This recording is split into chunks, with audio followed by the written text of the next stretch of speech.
Hello friends, welcome to defence matrix. तो एक video clip twitter पर शेयर करी गई थी जो कि एक यूट्यूब चैनल इंटरव्यू की क्लिप थी, जिसमें हमारे एक डिफेंस एक्सपर्ट जिनका नाम भरत करनाद है, जो कि प्रोफेसर हैं national security studies centre for policy research new Delhi के। तो इनके काम के बारे में और इनके राइटअप्स के बारे में हम ज़्यादा नहीं जानते, पर्सनली इन पर अटैक भी नहीं कर रहे हैं, इसलिए हमने वो बैक स्टडी करी भी नहीं है।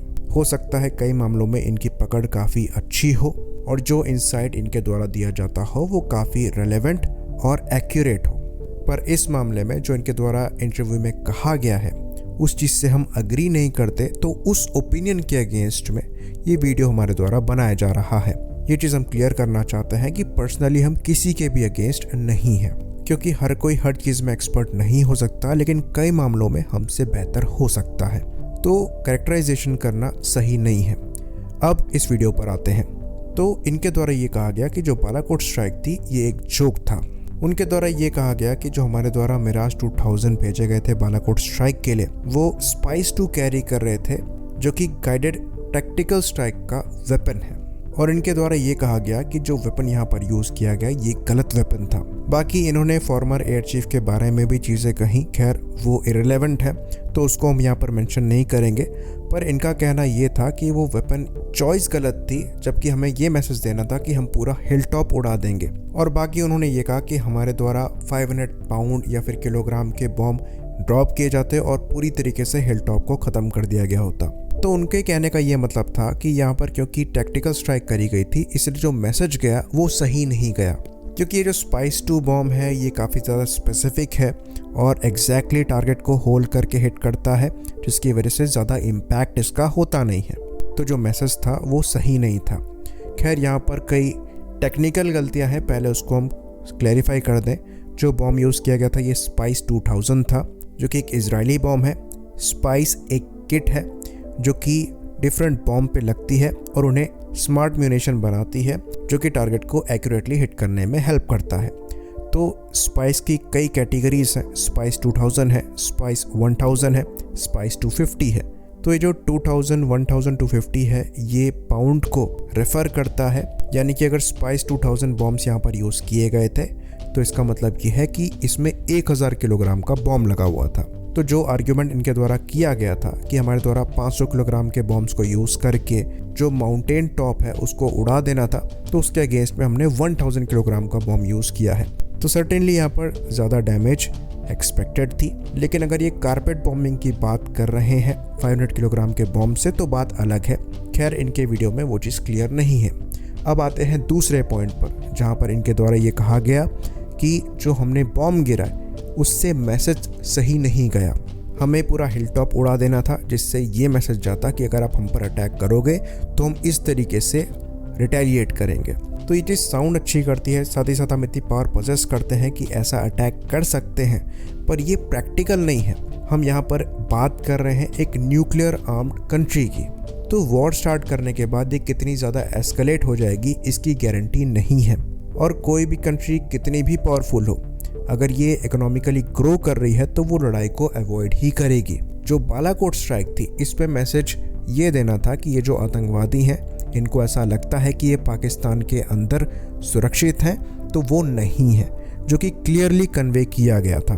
पूरे माउंटेन हिल को उड़ा देना चीज़ों को एस्केलेट करता, जो कि हो सकता है फुल ब्लोन वॉर में कन्वर्ट हो जाता, जो कि फॉर्चुनेटली नहीं हुआ। तो अगर आप पाकिस्तान से लड़ाई लड़ते हैं, पाकिस्तान के पास लूज़ करने के लिए ज़्यादा कुछ नहीं है, वो वैसे भी आटे के लिए तरस रहे हैं, बाद में भी तरसते।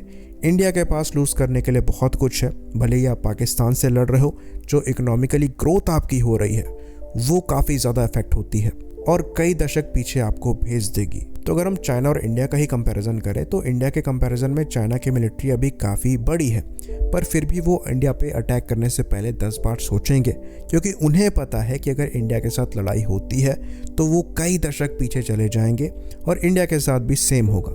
इसलिए हम बॉर्डर पे छोटे मोटे कॉन्फ्लिक्ट और स्किर्मिश देख रहे हैं, पर फुल ब्लोन वॉर अवॉइड करी जा रही है। इवन अमेरिका तक एक न्यूक्लियर आर्म्ड कंट्री से फुल ब्लोन कॉन्फ्लिक्ट को अवॉइड करेगा। और नॉर्थ कोरिया के केस में हम ये देख रहे हैं कि बार बार नॉर्थ कोरिया द्वारा वेस्ट को उकसाया जाता है, पर फिर भी वेस्ट द्वारा वैसे एक्ट नहीं किया जाता। वहीं पर जो कंट्रीज़ अपने आप को प्रोटेक्ट करने के लायक नहीं है, उनको वेस्टर्न कंट्रीज द्वारा ईंट का जवाब पत्थर से दिया जाता है। चाहे हम इराक वॉर ले लें, चाहे हम अफगानिस्तान वॉर ले लें, इवन ईरान को भी अभी काफ़ी हद तक धमकाया जा रहा है। लेकिन अगर ये चीज़ क्लियर हो गई कि इनके पास न्यूक्लियर वेपन है तो इनके साथ भी चीज़ों को एस्केलेट करने से पहले 10 बार सोचा जाएगा। तो अभी की जो वॉर्स हैं ये इकोनॉमी में लड़ी जा रही हैं। हम पाकिस्तान को डायरेक्टली लड़के नहीं हरा रहे हैं, हमारे द्वारा ये इंश्योर किया जा रहा है कि ये लड़ने के लायक ना रहे, जिसमें हम काफ़ी हद तक सक्सेसफुल रहे हैं। इनको कोई वेपन्स देने को तैयार नहीं है, ना ही इनकी खरीदने की हालत है। चाइना को भी अगर कमज़ोर करना है तो मिलिट्री कॉन्फ्लिक्ट के थ्रू नहीं किया जा सकता, बल्कि इनकी इकोनॉमी को टारगेट करके किया जा सकता है, जिसके अंतर्गत एज एन ऑल्टरनेटिव चाइना का इंडिया निकलकर सामने आ रहा है, जो कि वेस्टर्न कंट्रीज़ को इंडिया में ज़्यादा इन्वेस्ट करने के लिए प्रमोट कर रहा है और चाइना को इकोनॉमिकली कमज़ोर कर रहा है ताकि वो अपनी मिलिट्री को फंड ना कर पाए। ये तरीका है मॉडर्न वॉरफेयर लड़ने का। तो मिलिट्री का स्ट्रॉन्ग होना एक बड़ी इकोनॉमी के लिए बहुत ज़्यादा ज़रूरी है और कैपेबिलिटी होना बहुत ज़्यादा ज़रूरी है, पर फुल ब्लोन कॉन्फ्लिक्ट हमेशा लास्ट ऑप्शन होता है। बाकी एक और पॉइंट को हम यहाँ पर क्लियर करना चाहेंगे। तो जब हमारे द्वारा ये पॉइंट रेस किया गया कि हम फुल ब्लोन कॉन्फ्लिक्ट को अवॉइड करना चाहते थे, इसलिए मैसेज जो है ये कैलकुलेटेड दिया गया, तो इसमें एक सोशल मीडिया ट्रोल द्वारा, जो कि एक फेक अकाउंट को यूज़ कर रहा था, नो स्लीप एनिमेशन के नाम से, उनके द्वारा ये पॉइंट आगे रखा गया कि इंडिया द्वारा जो जेट्स पाकिस्तान की साइड भेजे गए वो भी प्रोवोकेशन था वॉर का। साथ ही साथ कारगिल वॉर के समय भी हमारे पास न्यूक थे, तो क्या वो वॉर नहीं थी? तो ये पॉइंट काफ़ी बदतमीज़ी से आगे रखा गया, पर फिर भी हमारी पॉलिसी है कि हर साइड के पॉइंट्स को सुनना, भले ही वो एक ट्रोल के साइड से आ रहा हो, क्योंकि हो सकता है वो पॉइंट कुछ लोगों के लिए सेंस बना रहा हो, इसलिए लॉजिकली उसे काउंटर करना और आप लोग को समझाना बहुत ज़रूरी है।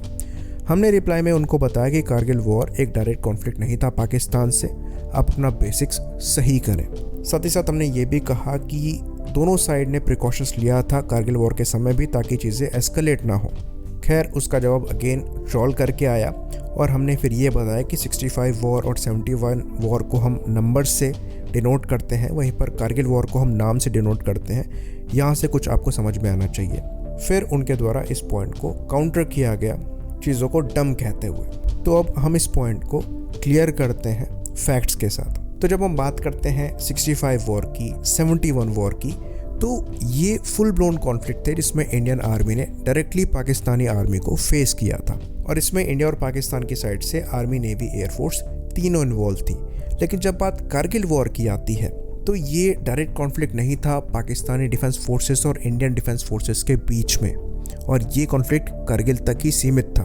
तो ये चीज़ हम जानते हैं कि कारगिल वॉर में Pakistani army soldiers Indian side पर इन्फिल्ट्रेट हुए थे कश्मीरी मिलिटेंट्स बनकर, और जब इनसे इनकी पोजीशन छुड़ाने के लिए इंडियन आर्मी ने रिटेलिएट किया था, तब ये पता लगा था कि ये एक्चुअल में पाकिस्तानी सोल्जर्स हैं।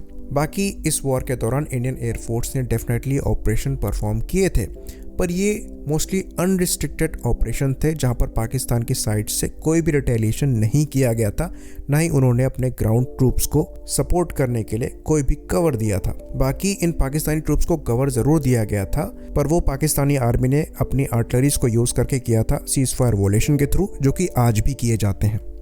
जो इंडियन एयरफोर्स के क्रैशेस हुए थे ये mostly man portable air defence systems द्वारा स्ट्राइक की वजह से हुए थे।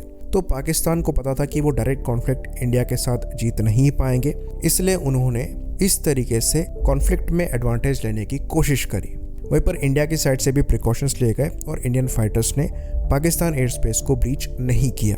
तो क्या आप इसे 65 और 71 की वॉर से कंपेयर कर सकते हैं? इसका जवाब है नहीं।